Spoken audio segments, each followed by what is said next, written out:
2020 జీవితంలో ఏ లక్ష్యాన్నైనా సాధించాలంటే కష్టపడడమే ఏకైక మార్గమని, అపజయాన్ని చూసి నిరాశ చెందకుండా దానిని విజయానికి పునాదిగా మలుచుకోవాలని రాష్ట్ర పురపాలక పట్టణాభివృద్ధి శాఖ మంత్రి పొంగూరు నారాయణ విద్యార్థులకు సూచించారు.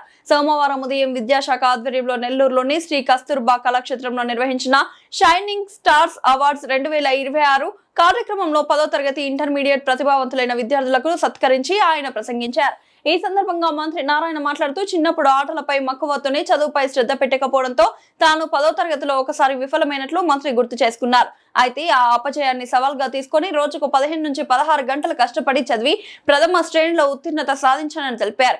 అనంతరం విఆర్ కళాశాలలో డిగ్రీ, ఎస్వి యూనివర్సిటీలో ఎంఎస్సీ పూర్తి చేసి రెండింటిలోనూ కాలేజ్ టాపర్ గా నిలిచానన్నారు. నెలకు 120 రూపాయల జీతంతో పార్ట్ టైం లెక్చరర్ గా ప్రారంభమైన తన ప్రయాణం నేడు దేశవ్యాప్తంగా లక్షలాది మంది విద్యార్థులకు విద్యను అందించే సంస్థలను నిర్మించే స్థాయికి చేరిందన్నారు. ప్రతి విద్యార్థిలోనూ ప్రత్యేకమైన ప్రతిభ ఉంటుందని దానిని గుర్తించి ప్రోత్సహించి బాధ్యత ఉపాధ్యాయులు తల్లిదండ్రులపై ఉందన్నారు.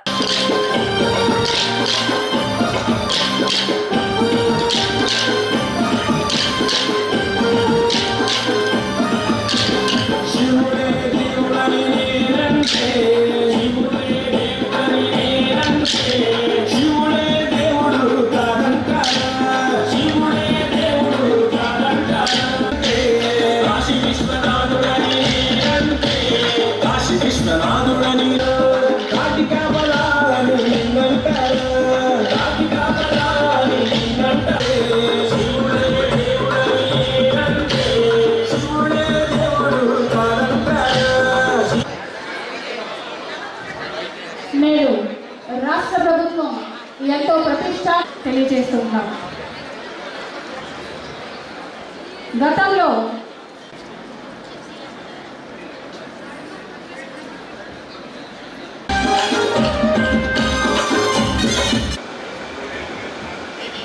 డివిఈఓ గారిని కూడా వేదిక మీదకి సగౌరవంగా అదేవిధంగా విజయ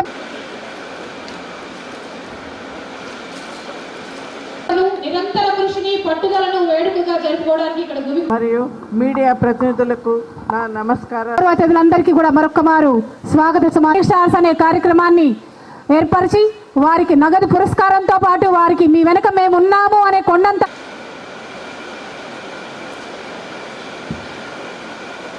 అవార్డ్స్ డిస్ట్రిబ్యూషన్ కార్యక్రమంలో తొలుతగా అర్థసాగరం మండలం నుంచి అందుకే నేడు చీకటిని తరిమికొట్టే జ్ఞానజ్యోతిని ప్రకాశింపజేస్తూ అందరి జీవితాలలో విముక్తులు కలగాలని, అందరూ ప్రకాశించాలని ఆకాంక్షిస్తూ గౌరవ అతిథులందరూ కూడా దేశ ప్రకాశన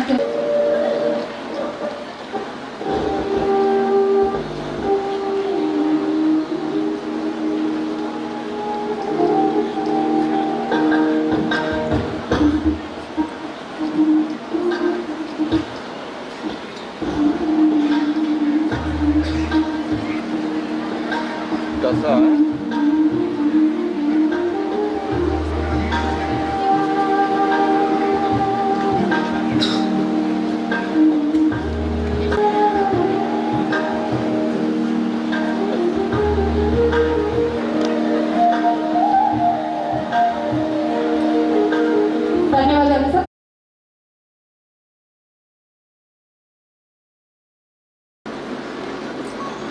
సైడ్ మేడం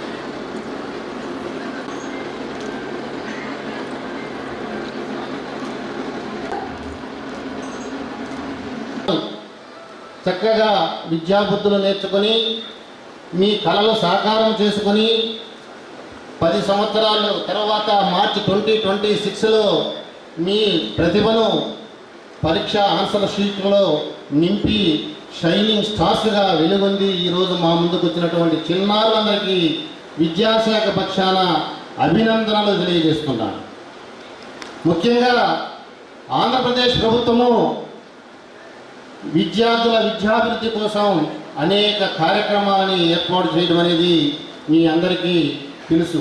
గత విద్యా సంవత్సరం ప్రారంభంలోనే ముఖ్యంగా ప్రభుత్వ పాఠశాలల్ని రీస్ట్రక్చర్ చేయటము, రీఎన్ఫోర్స్మెంట్ చేయటము, ఉపాధ్యాయులకు అనేక ప్రమోషన్స్, ట్రాన్స్ఫర్స్ అన్ని కార్యక్రమాలన్నింటినీ కూడా జూన్ 12వ తేదీ నాటికి కంప్లీట్ చేసి ముఖ్యంగా మన జిల్లాలో ఎక్కడ కూడా ఉన్నత పాఠశాలల్లో ఉపాధ్యాయుల కొరత లేకుండా ఉండే విధంగా విద్యాశాఖ తగు ఏర్పాటు చేయడం అనేది జరిగిందని చెప్పి నేను ఈ సందర్భంగా తెలియజేస్తున్నా.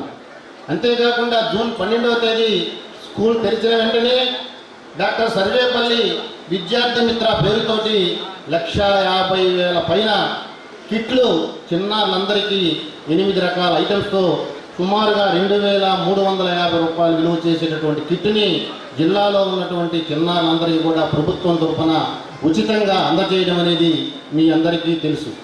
అంతేకాకుండా ముఖ్యంగా ప్రతిరోజు quality mid day meal Dokka Seethamma గారి పేరు మీద మధ్యాహ్న భోజన పథకాన్ని అమలుపరిచేటటువంటి విషయం కూడా మీ అందరికీ తెలుసు.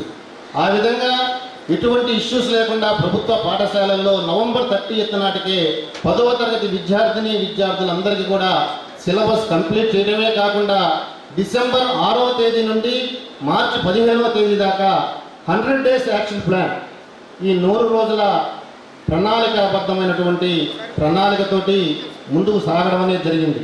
అందుకు జిల్లా స్థాయి అధికారులని, మండల స్థాయి అధికారులని మా గౌరవ కలెక్టర్ గారు డిప్యూట్ చేసి ప్రతి పాఠశాలని కనీసం 2 సార్లు విజిట్ చేసి చిన్నారుల్ని రివ్యూ చేయమని చెప్పి మా గౌరవ కలెక్టర్ గారి ఆదేశాల మేరకు మండల స్థాయి అధికారులు, జిల్లా స్థాయి అధికారులు కూడా ఇందులో భాగస్వాములయ్యారని చెప్పి చెప్పడానికి నేను గర్వపడుతున్నా.